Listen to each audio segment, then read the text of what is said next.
Fala galera, aqui quem fala é o professor Vitor Fernandes de Física e nós estamos em mais um encontro de videoaula online. Bom, no nosso encontro de hoje nós vamos conversar sobre movimento retilíneo uniforme. Que bom que você está aqui, que bom que você está participando desse encontro. Espero que você consiga absorver bastante conteúdo daquilo que nós vamos abordar e consiga aplicar nos exercícios que estarão disponíveis para o seu estudo e maturidade com esse estudo. Beleza? Tudo bem? Bom, para a gente dar início à nossa aula, eu preciso compartilhar um conteúdo com vocês, por isso eu vou compartilhar a minha tela no intuito de você acompanhar o meu raciocínio junto comigo. Beleza? Tudo bem? Então tá aí, ó. Eu acho que já apareceu para você. O nosso conteúdo é movimento retilíneo uniforme e eu preciso que a gente comece conversando rapidamente sobre o título desse conteúdo. Movimento retilíneo uniforme significa dizer que o móvel se movimenta. Ah, Vitor, que óbvio. Movimento dá a entender que ele troca sua posição à medida que o tempo está passando. Mas esse movimento não é qualquer um. É um movimento que acontece de forma retilínea, ou seja, necessariamente é um movimento em linha reta. Beleza? Tudo bem?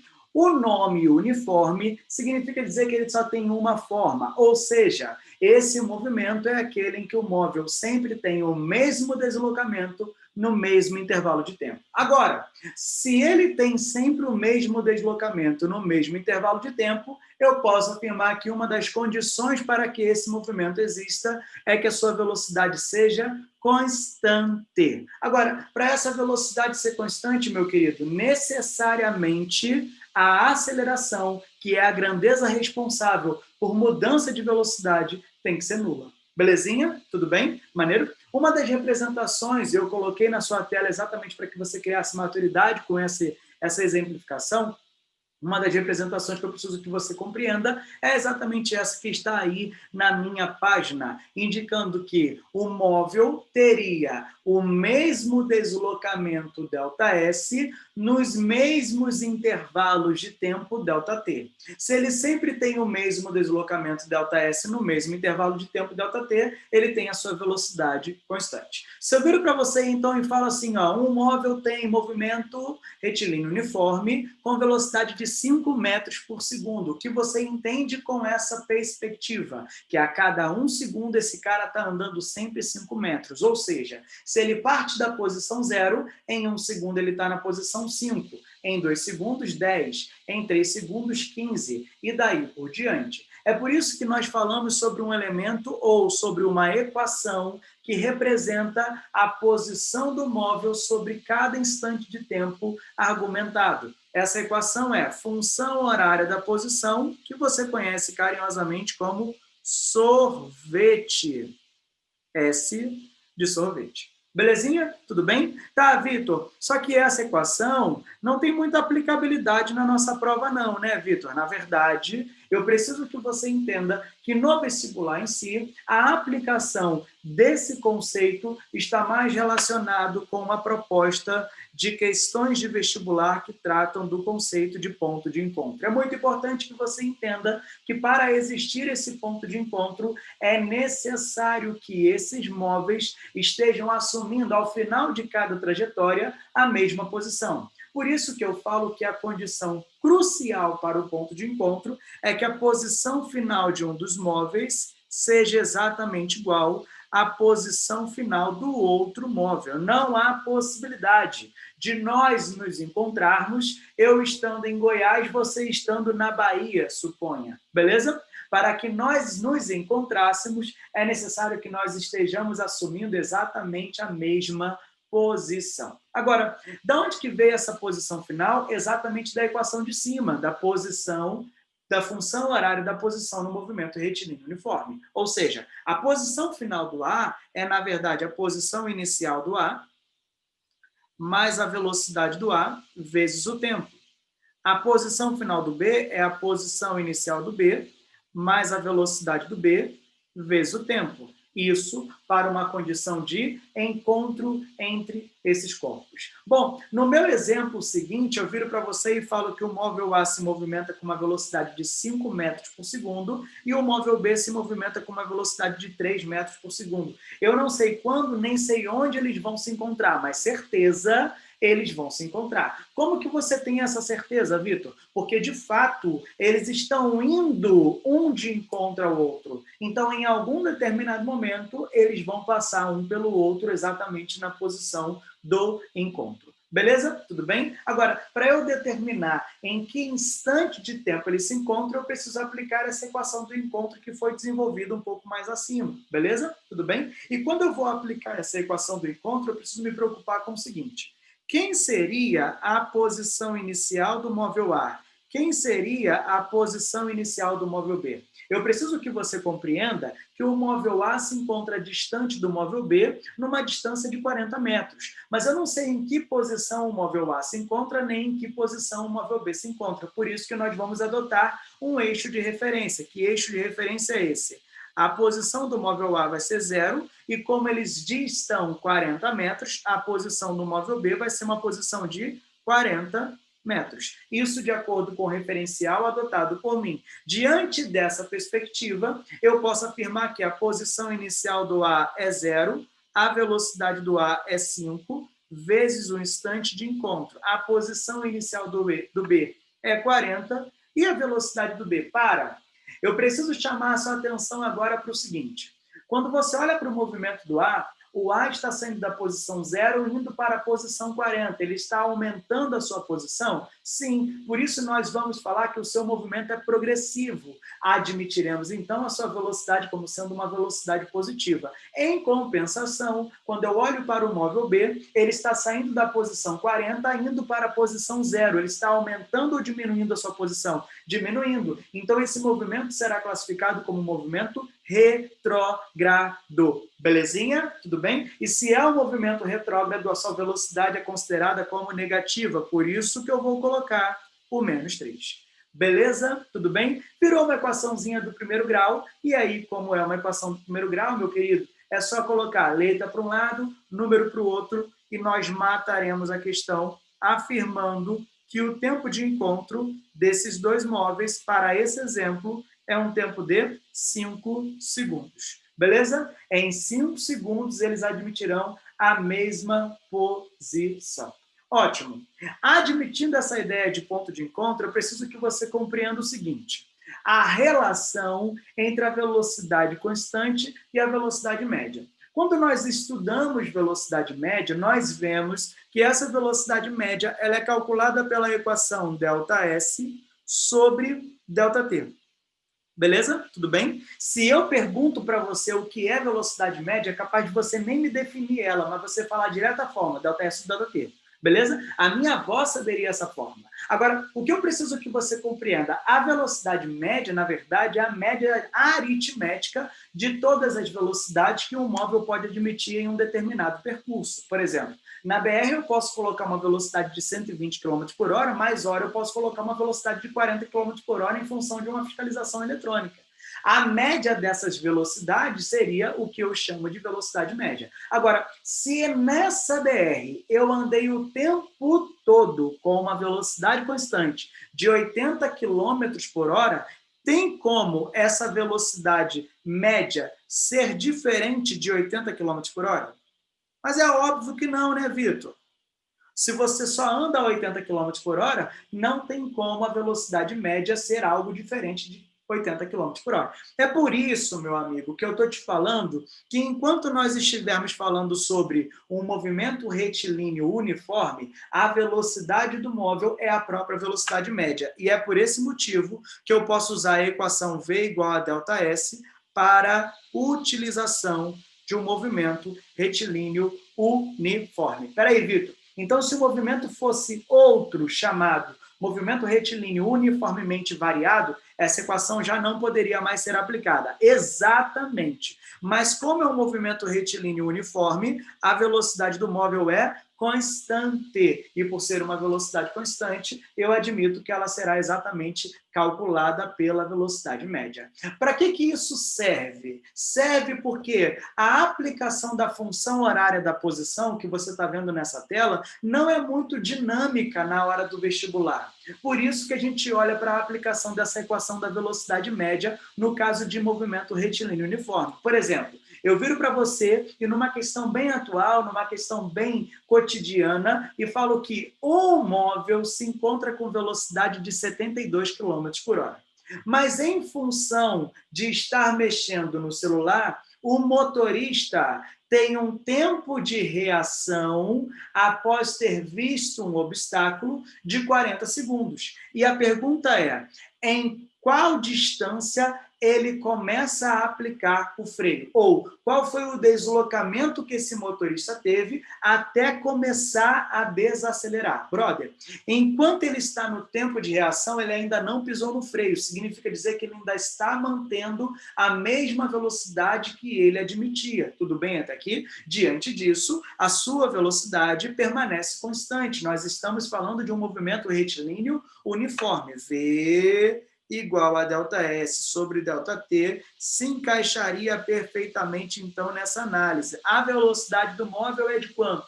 72 km por hora. O tempo de reação é de 40 segundos. E, opa, aqui nós temos um problema, incompatibilidade de unidade de medida. Enquanto nós estivermos trabalhando com física, a unidade de medida é fundamental para a nossa análise. Ou seja, eu vou ter que converter de quilômetros por hora para metros por segundo, porque o tempo está em segundos. Como que a gente faz essa conversão? De quilômetro por hora para metro por segundo, eu divido por 3,6. Concorda comigo, sim ou não? O processo contrário, eu multiplico por 3,6. Então, ó, 72 km por hora dividido por 3,6, isso dá 20 metros por segundo. Essa é a velocidade no sistema internacional de medida. Agora, o velocímetro do meu carro está em metro por segundo? Não, quilômetro por hora. O velocímetro do ônibus está em metro por segundo? Não, quilômetro por hora. Por isso que a unidade de medida mais usada na prova é quilômetro por hora, mas para a resolução de exercícios no sistema internacional, na maioria das vezes nós convertemos para metros por segundo. Ficará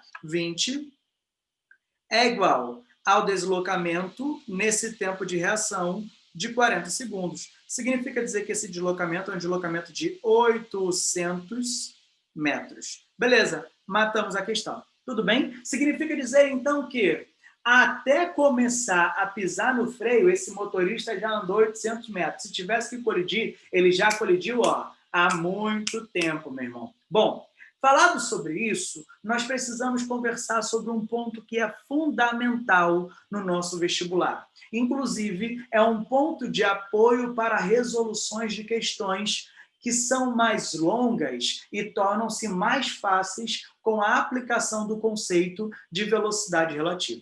É interessante que você perceba que a velocidade relativa no nosso vestibular ela vem de 3 formas distintas.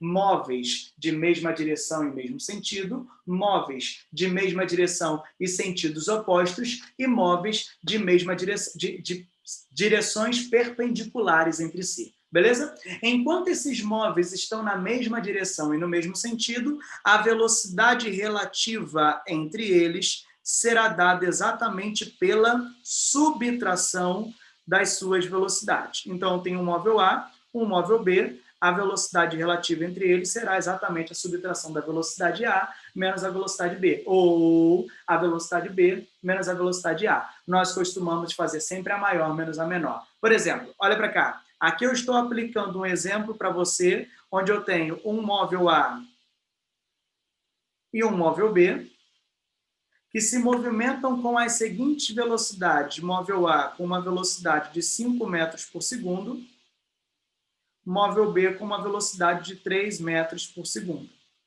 O que significa isso? Significa dizer que esse móvel A e esse móvel B teriam uma velocidade relativa entre eles de quanto, brother?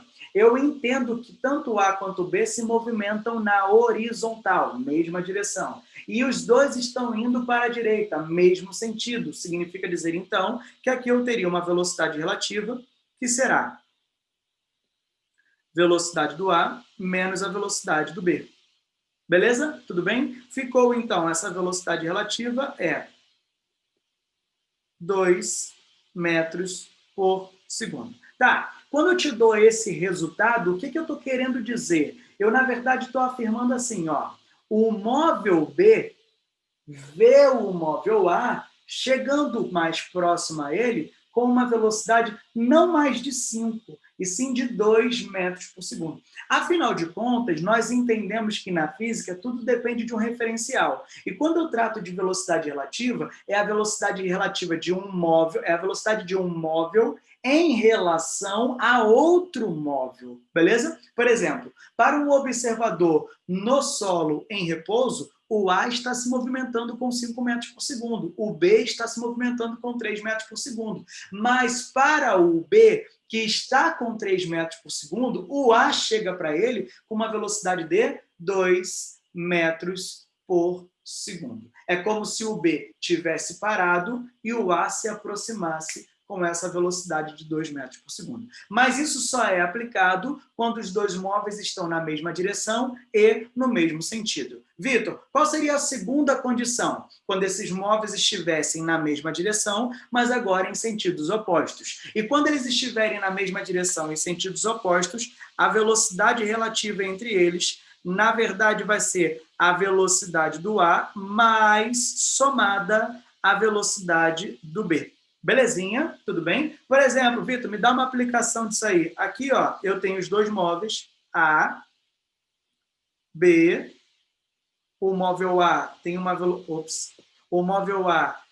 velocidade necessariamente, só para a gente manter o mesmo exemplo anterior, de 5 metros por segundo, e você poder comparar as velocidades e os resultados, e o móvel B mantém uma velocidade de 3 metros por segundo. Belezinha? Só que nesse caso eles estão em sentidos opostos. Então a velocidade relativa entre eles será a soma das suas velocidades. Velocidade do A mais a velocidade do B, que dará exatamente uma velocidade de quanto? De 8 metros por segundo.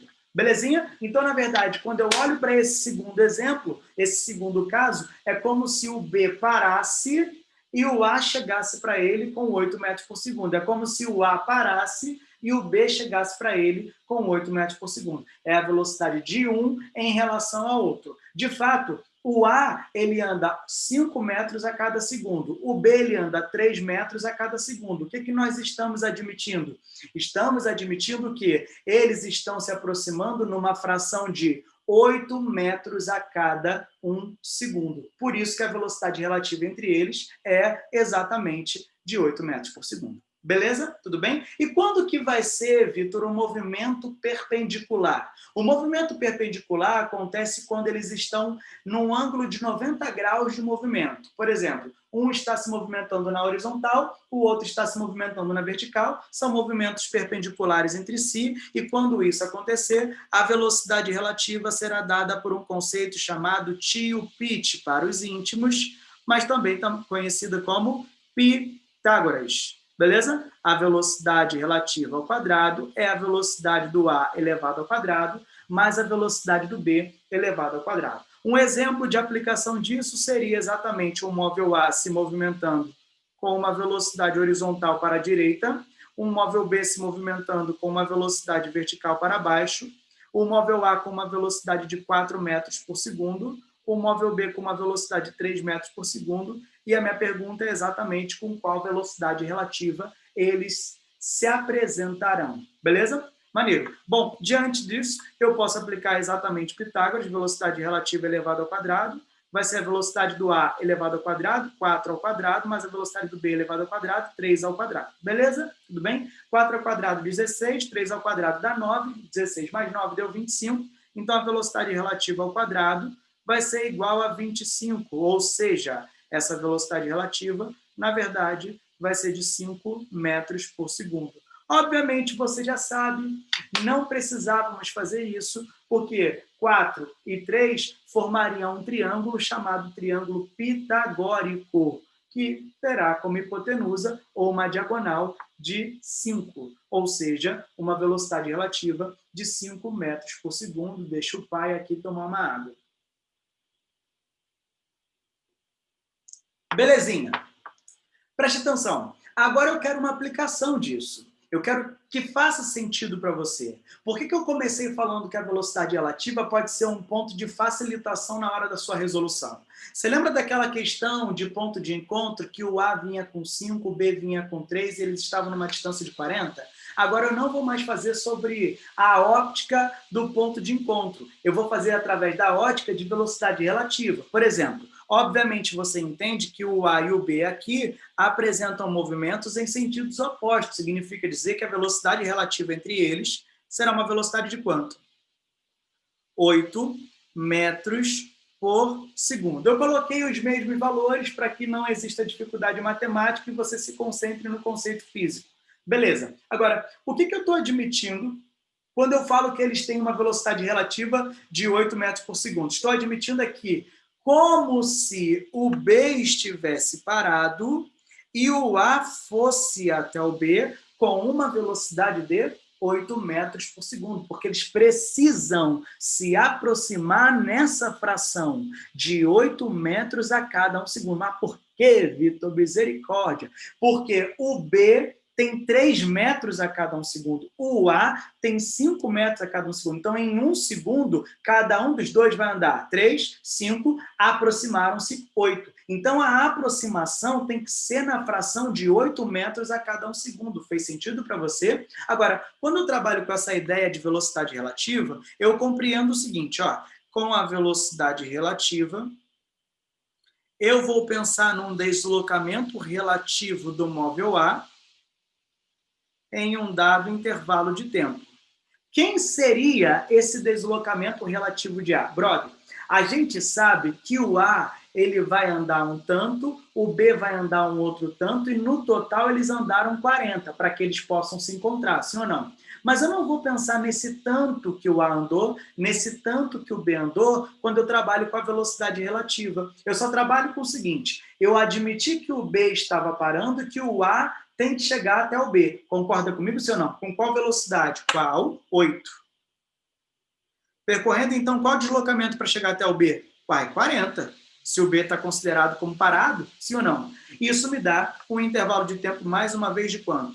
De 5 segundos. Olha, brother, escuta. A minha ideia, na verdade, ou a minha perspectiva, expectativa, seria que você conseguisse comparar essa resolução com a resolução através do conceito de ponto de encontro. Eu acredito que na resolução através do conceito de velocidade relativa, a gente torna a prova mais dinâmica, ao ponto de você correr o risco de fazer uma questão de cabeça sem ter que abrir em uma fórmula, diminuindo o seu tempo de prova, dinamizando mais ainda a sua prova. Beleza? Um outro ponto que é fundamental no conceito de movimento retilíneo uniforme, travessia e ultrapassagem. E nós já começamos com o seguinte, existe diferença entre travessia e ultrapassagem, Vitor? Sim, e existe muita diferença. A travessia é de um móvel em relação a um imóvel. Por exemplo, travessia de uma ponte,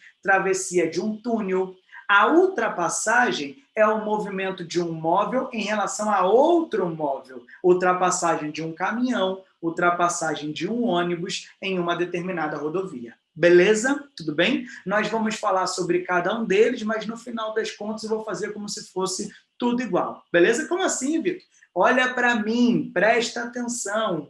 Essa é a nossa canção. Olha, eu tenho aí um trem que se movimenta com uma velocidade de 20 metros por segundo e atravessará um túnel de 300 metros. A pergunta que não quer calar nessa questão, que pode ser tanto do Enem, quanto das Paulistas, quanto da UERJ, quanto da UFO, quanto de todos os vestibulares tradicionais. Beleza? Tudo bem? Em quanto tempo esse trem atravessa esse túnel? Essa é a pergunta da questão. Aí você vai pensar no seguinte, brother, para que o trem atravesse o túnel, ele tem que sair do início do túnel e chegar no final do túnel. Tudo bem até aqui? Beleza? Como o enunciado não fala sobre mudança de velocidade do trem, eu admito que a sua velocidade é uma velocidade constante, e por ser uma velocidade constante, ele está no movimento retilíneo uniforme. Isso justifica a aplicação da equação V igual a ΔS sobre ΔT. Quem eu quero é o ΔT, a velocidade do trem eu já sei, é uma velocidade de 20, qual é o deslocamento para que ele consiga atravessar esse túnel? Aí eu preciso que você pare para pensar.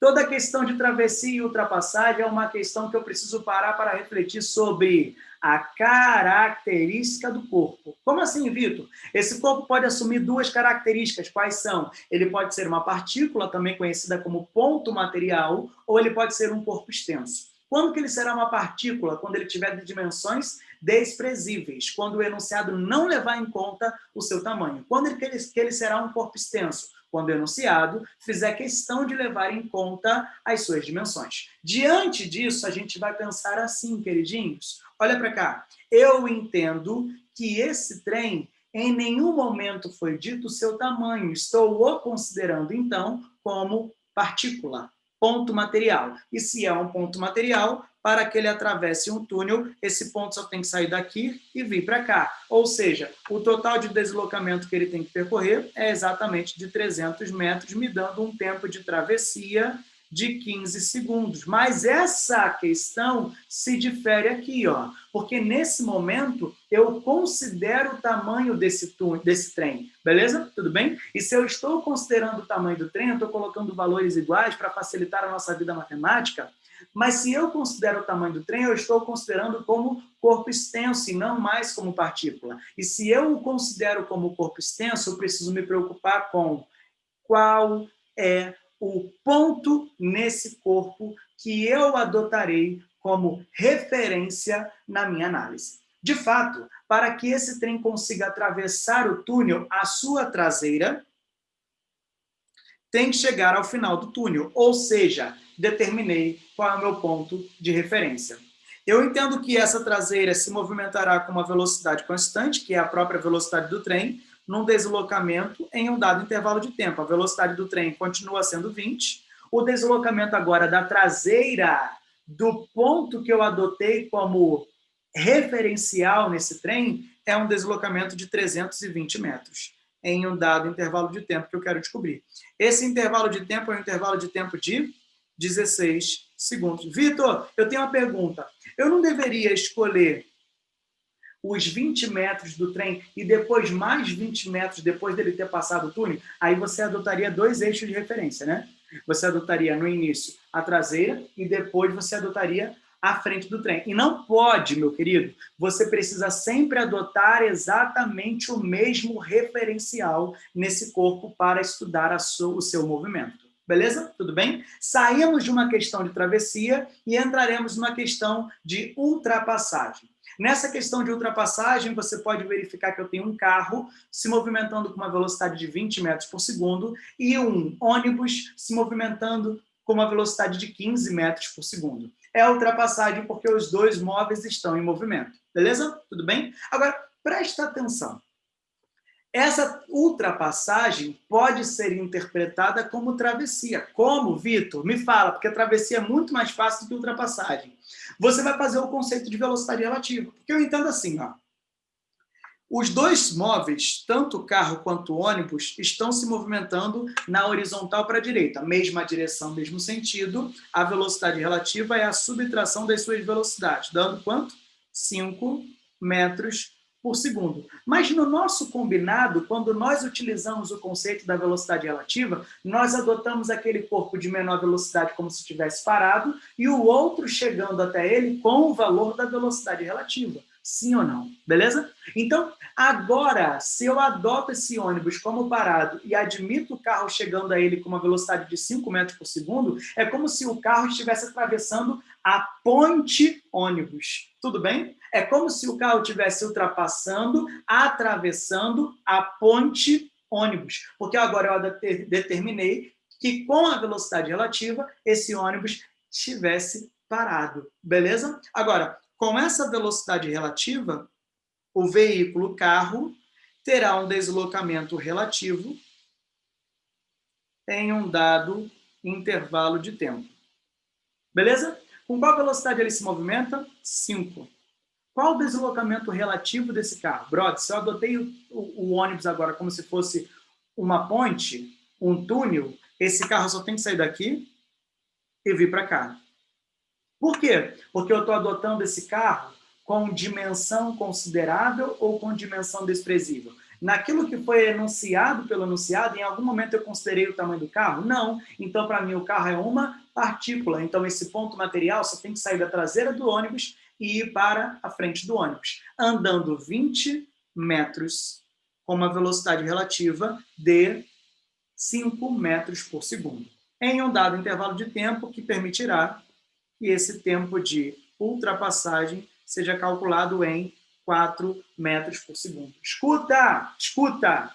Se ele, por um acaso, considerasse o tamanho do carro, o que eu iria fazer? Escolheria, nesse carro, um ponto de referência de análise. Que ponto é esse? Para que o carro ultrapasse completamente o ônibus, eu pegaria a traseira do carro e admitiria que ela chegaria na frente do ônibus. Então, o deslocamento seria o deslocamento da traseira, não de qualquer ponto desse veículo. Beleza? Então, toda vez que eu trabalho com uma partícula, com um corpo de dimensões desprezíveis, basta eu pegar o ponto e transladar para o outro lado. Quando eu trabalho com um corpo extenso, eu preciso adotar nesse corpo um referencial para a minha análise de movimento. Belezinha? De boa até aqui? Maneiro. Diante disso, nós podemos passar para um último conceito de movimento retilíneo uniforme. Que conceito é esse, Vitor? Um conceito chamado composição de movimento. O que é a composição de movimento? É um movimento composto a outro. Por exemplo, a gente vê isso muito em questões de correnteza no vestibular. Mas a composição de movimento é uma velocidade agregada a outra, ou uma velocidade descontada da outra. Por exemplo, muitos de nós, quando estamos com pressa no shopping center, subimos uma escada rolante não parado, esperando que ela nos leve, e sim andando já na própria escada rolante. Por quê? Porque a gente entende que a gente aumentaria a nossa velocidade de deslocamento. Como assim? Seria uma agregação da velocidade do Vitor com a velocidade da escada rolante, fazendo com que a minha velocidade aumente, beleza? Mas isso só aumenta porque eu estou me movimentando exatamente no mesmo sentido da escada rolante. Todos nós, enquanto crianças ou até mesmo adolescentes, já tentamos andar ao contrário da escada rolante, sem sentido nenhum, porque parece que a gente não sai do lugar, porque a nossa velocidade é descontada da velocidade da escada rolante, fazendo com que o nosso movimento não flua. Tudo bem até aqui? Beleza? O que você está admitindo, Vitor? Quando eu trato de composição de movimento, dois móveis no mesmo sentido terão sua velocidade de composição agregada, somada. Dois móveis em sentidos opostos terão sua velocidade de composição de movimento subtraída. É só você parar para pensar sobre você nadando em um rio com correnteza. Se esse rio tem correnteza, vale mais a pena você nadar a favor da correnteza ou contra a correnteza? Óbvio que é a favor da correnteza, porque será a sua velocidade de nado agregada à velocidade da correnteza, fazendo com que você tenha velocidade de deslocamento maior. Belezinha? Tudo bem? É o que está acontecendo aí com esse jovem que está nadando com uma velocidade no crawl de 1 metro por segundo, num local onde tem correnteza de 2 metros por segundo, e pela representação dos vetores, obviamente você consegue visualizar que ele está nadando na mesma direção e no mesmo sentido da correnteza, o que me dará uma velocidade de composição de movimento exatamente igual a 3 metros por segundo. Agora, presta atenção, pode ser que essa composição seja uma composição perpendicular. Como que isso funciona, Vitor? Suponha que você, de férias, resolveu ir para um rio, nadando margem a margem no rio, perpendicular a essa margem. Na sua cabeça, você está nadando assim, só que nesse rio tem correnteza, e a sua mãe está lá de fora, do rio, só observando, meu filho na diagonal, vai morrer, Jesus. O que está acontecendo ali? Eu entendo que, dependendo do referencial, eu tenho trajetórias distintas, mas, certamente, a velocidade de composição seria a velocidade de você nadando, perpendicular à margem, com a velocidade da correnteza paralela a essa margem. Tudo bem? Beleza? Por exemplo, na prova do Enem, ele veio com uma questão bem capciosa, por sinal, em que ele dividia o rio em 3 partes. Quais eram, Vitor, essas 3 partes? As 3 partes eram região próxima à margem, região próxima à margem, região do meio do rio.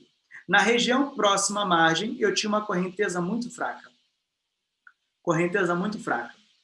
Na região do meio do rio, eu tinha uma correnteza muito forte. Muito forte. Beleza? Tudo bem? E ele pedia para você assinalar a múltipla escolha que melhor representaria a trajetória de um barco que tem velocidade perpendicular à margem desse rio. Beleza? Na maioria das questões de vestibular, esse gabarito é uma diagonal assim. Nessa prova do Enem, como há diferença entre as velocidades da correnteza, perto da margem a velocidade da correnteza é muito pequena, então o movimento tende mais à velocidade do barco. Quando chega no meio do rio, a velocidade da correnteza é muito grande, então o movimento tende mais à correnteza. Você está entendendo? Sim ou não? Quando eu chego de novo próximo à segunda margem, eu entendo que a velocidade da correnteza é muito pequena, então o movimento tende mais à velocidade do barco. Esse seria o gabarito da prova do Enem. Então, muito cuidado com esses tópicos que nós abordamos até aqui. Belezinha? De boa? Maneiro? Galera, olha, eu espero de verdade que tudo isso que eu esteja conversando com vocês tenha feito sentido na hora do seu entendimento, beleza? E que você consiga aplicar isso na hora das questões de estudo e de maturidade. Fique com Deus, até o nosso próximo encontro, um grande abraço, valeu!